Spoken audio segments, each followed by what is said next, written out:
తెలంగాణ ఎన్నికల ఫలితాల పైన జనసేన అభిమాని అంటే కుదరదేమో, వీరాభిమాని అని చెప్పాలి.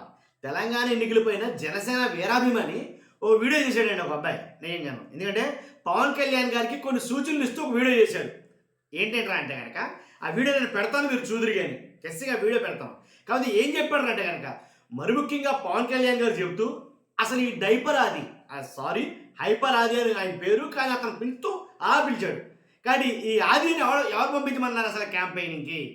ప్రచారం తెలంగాణలో హైపర్ ఆది ప్రచారం చేయడం వల్లే ఓడిపోయింది జనసేన పార్టీ. మనం మామూలుగా కాదు, ఘోర పరాజయం ఎదురైంది అంటే కనుక అది ఆది వల్లే. అసలు ఈ తనీష్ అది ఎవరు తెలుసు? హీరో కింద ఎప్పుడో చేశాడు, హీరో క్యారెక్టర్ లేవు, ఏంటి హీరోకి అవకాశాలు లేవు కాబట్టి రాజకీయాల్లోకి వచ్చేసాడు కదా మీరు పంపించేశారు. వీళ్ళని చూసి ఎవడో ఓట్లు ఇచ్చింది? అసలు ఓట్లు వేయలేదు అంటే కనుక, ఓడిపోయింది అంటే కనుక ఇతను వల్లే కదా, ఆది వల్ల అలాగే తనిష్ వల్లే కదా అని గగ్గోలు పెట్టేస్తున్నాడంటే మనం వాళ్ళు కాదు, గోల్ చేస్తున్నాడు అనమాట. అదే వీడియో ఉంది, వీడియో పెడతాను. తర్వాత కొంతమంది నెటిజన్స్ అడుగుతున్న ముఖ్యమైన ప్రశ్నలు ఏంటంటే, హైపర్ ఆది గారిని అడుగుతున్నారు చాలామంది, ఏమంటే మీరంతా ఓటేసారా? తెలంగాణ ఎన్నికల్లో మీరు ఓటేశారా? అసలు మీకు ఓటు హక్కు ఎక్కడ ఉంది? తెలంగాణలోనా లేక ఏపీలోనా? హైపర్ ఆది గారికి ఓటు హక్కు తెలంగాణలో ఉందా, హైపర్ ఆదికి లేదా ఆంధ్రాలో ఉందా?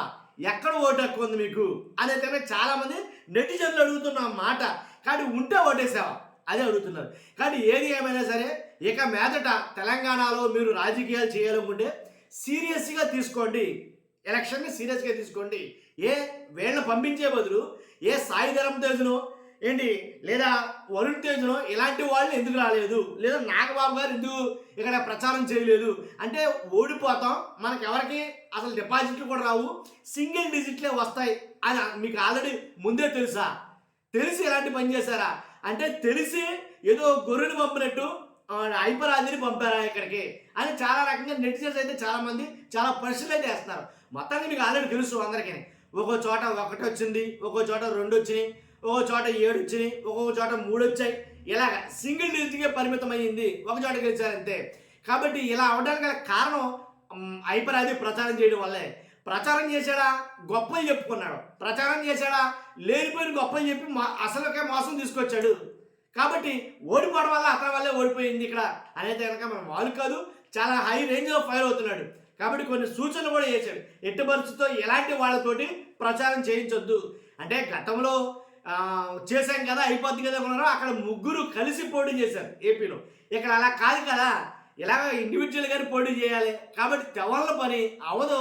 ఎక్కడ కూడా గెలిచిన ఒక అభ్యర్థి కూడా అక్కడ బీఆర్ఎస్ సపోర్ట్ చేయడం వల్ల, ఇది గమనించారా? బీఆర్ఎస్ సపోర్ట్ చేయడం వల్ల గెలిచారు, బీఆర్ఎస్తో పాటు సిపిఎం కూడా. అంటే 3 పార్టీలు మళ్ళీ కలిసాయి ఇక్కడ ఆ ఒక అభ్యర్థి గెలవడానికి. కాబట్టి అలాగా అక్కడ తెగులుంది కదా అనుకోవడం, ఇక్కడ తెగులుతుంది అనుకోవడం పొరపాటే. కానీ లేనిపోయిన గొప్పలకు పోవద్దు. ఏంటి ఇక్కడ ప్రచారం చేస్తూ ఆంధ్రాలో ఉన్న నాయకులను తిట్టడం కరెక్ట్ కాదు. ఇక్కడ ప్రచారం చేసినప్పుడు ఇక్కడ వాళ్ళ గురించే మాట్లాడాలి తప్ప అక్కడ వాళ్ళతో నీకు సంబంధం ఏంటి? అక్కడ గొప్పలు ఇక్కడ ఎందుకు నీకు? ఈ రకంగా అయితే కనుక మాట్లాడడం జరిగింది. మొత్తానికి ఎలాగైతేనండి సోషల్ మీడియాలో హైపర్ ఆది గారిని విమర్శం చేసుకున్నారండి. ఇది మాత్రం వాస్తవం, మన వాళ్ళు కాదు. ఏదైతే ఓడిపోయిన ఫలితాలు చూసి ఏంటి ప్రచారం చేసిన హైపర్ ఆది గారిని విమర్శం చేసుకున్నారో అసలు తల ఎక్కడ ఎత్తుకోవాలంటే అర్థం కాని పరిస్థితుల్లో అయితే కనుక ఆ రేంజ్లో ఆడుకున్నారు. మనం వాళ్ళు ఆడుకోవడం. ఒకసారి ఆ వీడియో పెడతాం చూడండి. మీరు కూడా పెట్టే ముందు రాష్ట్రపతిలో వాస్తవాలు తెలియాలి కదండి. మీ బాధ్యతగా ఫస్ట్ లైక్ చేయండి, ఎక్కువ మందికి ఇన్ఫర్మేషన్ షేర్ అవుతుంది. కొత్తగా మన ఛానల్ ఇస్తే పక్కాగా సబ్స్క్రైబ్ చేయండి. మీ అమూల్యమైన అభిప్రాయాన్ని కామెంట్ రూపంలో తెలియండి. ముందు వీడియో చూడండి, తర్వాత అభిప్రాయం తెలియండి. Thank you very much. ఎన్నికలు అయితే జరిగినాయి అనమాట. జనసేనకి అయితే చాలా అంటే చాలా దారుణంగా ఓట్లు అయితే వచ్చినాయి అనమాట. ఒక చోట 1 ఓటు వచ్చింది, ఒక చోట 2 ఓట్లు వచ్చాయి, ఒక చోట 6 ఓట్లు, ఒక చోట 9 ఓట్లు. మొత్తం తెలంగాణలో చాలా స్థానాల్లో పోటీ చేస్తే ఒక వార్డ్ మెంబర్ ఒక చోట గెలిచారు, ఇంకో చోట కార్పొరేటర్ గెలిచారు అనమాట. దీనివల్ల పవన్ కళ్యాణ్ గారిని జనసేన చాలా మంది చాలా పచ్చిగా ట్రోల్ చేస్తారు ఆబ్వియస్లీ. ఎందుకంటే కొంతమంది పనికి మానోళ్ళు పవన్ కళ్యాణ్ కల్టు చూపిస్తాం అని చెప్పి తెలంగాణలో బాగా వాగ్దానాలు చేశారనమాట.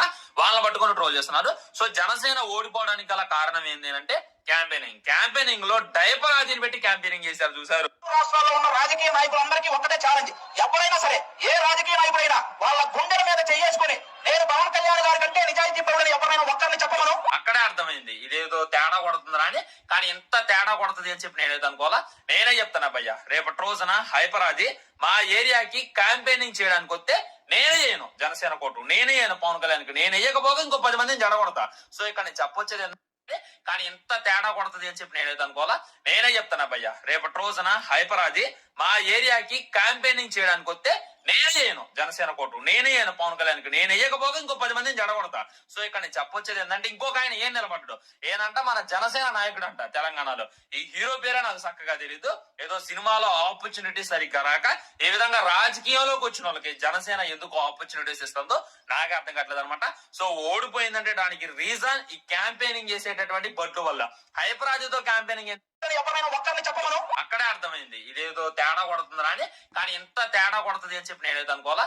నేనే చెప్తాను భయ్య, రేపటి రోజున హైపరాది మా ఏరియాకి క్యాంపెయినింగ్ చేయడానికి వస్తే నేనే చేయను జనసేన కోటు నేనే వేయను పవన్ కళ్యాణ్కి. నేను వేయకపోగా ఇంకో 10 మందిని జడగొడతా. సో ఇక్కడ నేను చెప్పొచ్చేది ఏంటంటే, ఇంకొక ఆయన ఏం నిలబడ్డాడు ఏనంట, మన జనసేన నాయకుడు అంట తెలంగాణలో. ఈ హీరో పేరే నాకు చక్కగా తెలీదు. ఏదో సినిమాలో ఆపర్చునిటీ సరిగ్గా రాక ఏ విధంగా రాజకీయంలోకి వచ్చిన వాళ్ళకి జనసేన ఎందుకు ఆపర్చునిటీస్ ఇస్తుందో నాకే అర్థం కావట్లేదు అనమాట. సో ఓడిపోయిందంటే దానికి రీజన్ ఈ క్యాంపెయినింగ్ చేసేటటువంటి బడ్లు వల్ల. హైపరాజుతో క్యాంపెయినింగ్ ఏంది భయ్య, ఏ హీరో వస్తే ఆ హీరోకి బ్లో జాబ్ చేస్తాడు. అలాంటి ఆయనతో క్యాంపెయినింగ్ చేయడం మరీ పతనం చెప్పొచ్చు.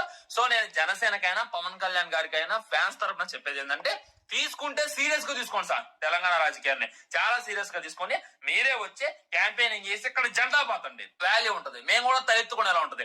అంతేగాని మీకు టైం లేదని చెప్పి ఏదో నామమాత్రం విధంగా పోటీ చేసి 1 డిజిట్ ఓట్స్ తెప్పించుకొని ఇక్కడ మన పరువు మనం తీసుకోవద్దు అని చెప్పి నేనైతే చెప్పేది అనమాట. సో లేదా ఆంధ్ర రాజకీయాల మీద గట్టిగా కాన్సన్ట్రేషన్ చేయండి, మేము ఎప్పటికీ మీకు సపోర్ట్ గానే ఉంటాం. కానీ తెలంగాణ రాజకీయాల్లో మట్టికి ఈ విధంగా కమీడియన్స్ ని ఏ విధంగా పనికిమాలను తీసుకొచ్చి బరబాద్ చేయొద్దు. జనసేనకి ఒక క్రెడిబిలిటీ ఉంది, జనసేనకి ఒక రేంజ్ ఉంది, అది జడగొట్టొద్దు తెలంగాణలో. దయచేసి ఈ వీడియో డెఫినెట్లీ షేర్ చేయండి, పవన్ కళ్యాణ్ దగ్గర దాకా వెళ్ళాలి ఈ వీడియో.